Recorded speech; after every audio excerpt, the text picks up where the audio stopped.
Hello সবাই, কেনিয়ার রাজধানী নাইরোবির বুকে খুঁজে পেলাম এক টুকরো ভারতকে। আজ আপনাদের নিয়ে চলেছি এক অসাধারণ ভারতীয় মিষ্টির দোকান, যেখানে পাবেন একদম ভারতীয় স্বাদের সিঙ্গাড়া, জিলিপি, অমৃতি আরও অনেক কিছু। চলে এসেছি আমরা ডায়মন্ড প্লাজার মধ্যেই একটি মিষ্টির দোকান, নাম ছাপ্পান ভোগ। দোকানের ভেতরে ঢুকতেই সিঙ্গারার সুগন্ধ ভেসে আসছে নাকে, সঙ্গে কচুরির গন্ধও আসছে।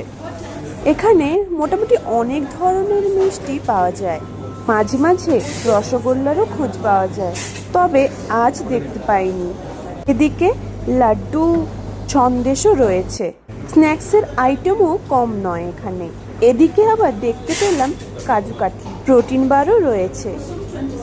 মিষ্টির সাথে সাথে রয়েছে বিভিন্ন ধরনের সল্টেড কাজু, ভাক্কারওয়াড়ি, আরও অনেক ধরনের স্ন্যাক্স রয়েছে।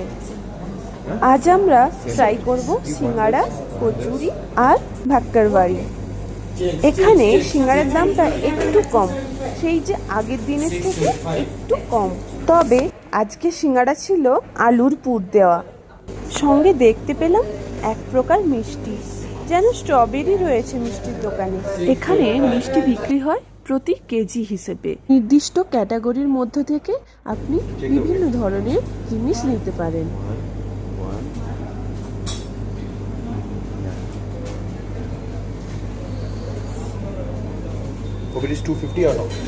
আমরা এখান থেকে 250 গ্রাম মিষ্টি নিলাম, ওই 5 পিস মিষ্টি হয়েছে। সব কিছু উনি সুন্দর করে প্যাক করে দিলেন। চলুন এবার বাড়ি যাওয়া যাক। এই মিষ্টিগুলোর প্রতি কিলো ছিল 1200 কেনিয়ান সিলিং। 5টা মিষ্টির প্রাইস পড়লো 300 কেনিয়ান সিলিং। এই হলো কচুরি আর সিঙ্গাড়া, সঙ্গে ছিল গ্রিন চাটনি আর কাঁচা লঙ্কা। বসে পড়লাম সিঙ্গাড়া আর কচুরি নিয়ে। চলুন এবার এই গরম গরম ধোঁয়া ওঠা সিঙ্গাড়া কচুরি শেষ করি। চলুন, টাটা সবাইকে।